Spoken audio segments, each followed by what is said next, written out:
পুনৰ জিলা পৰ্যায়ত উজলিল চাপৰ টাইকাণ্ডো একাডেমী দ্বিতীয় আন্তঃক্লাব টাইকাণ্ডো প্ৰতিযোগিতাত চাপৰ টাইকাণ্ডো একাডেমীৰ খেলুৱৈয়ে বিভিন্ন শাখাত লাভ কৰিলে 15টা সোণ 7টা ৰূপ আৰু 11টাকৈ ব্ৰঞ্জ পদক।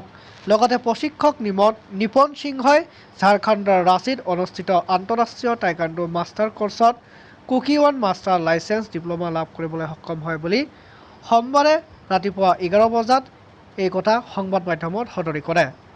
নিজৰ আত্মৰক্ষাৰ লগতে গাঁৱৰ ল'ৰা ছোৱালীসকলক টাইকাণ্ডো খেলৰ প্ৰতি আকৰ্ষিত কৰাৰ উদ্দেশ্যৰে প্ৰশিক্ষক নিপন সিংহই জন্ম দিছিল চাপৰ টাইকাণ্ডো একাডেমী।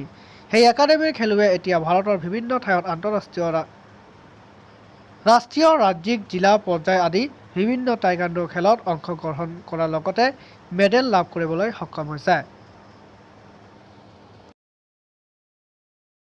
চাপৰ টাইকাণ্ডো একাডেমীয়ে আমাৰ প্ৰশিক্ষক নিপন সিংহক মানে ইণ্টাৰনেশ্যনেল টাইকাণ্ডোৰ যি international Kukkiwon master licence diploma লাভ কৰিবলৈ সক্ষম হৈছে।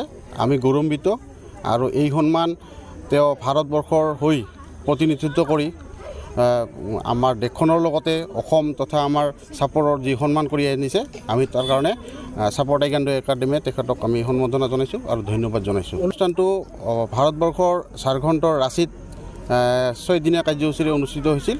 তেখেতে এই ডিপ্ল'মা কৰ্চ কৰি মানে লাইচেন্স পাবলৈ সক্ষম হৈছে। নমস্কাৰ, মোৰ নাম নিপন সিংহ।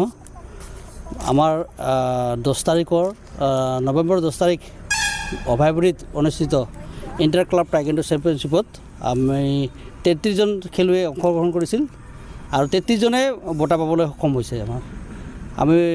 মই কোচ হিচাপত আৰু ইনষ্ট্ৰাক্টৰ হিচাপত মানে গৌৰৱ অনুভৱ কৰিছোঁ যে আমাৰ ষ্টুডেণ্টে খেলি কেনে গ'ল্ড চিলভাৰ ব্ৰঞ্জ লৈ আহিব পাৰিছে, আমাৰ ক্লাবৰ নাম উন্নতি কৰিব পাৰিছে।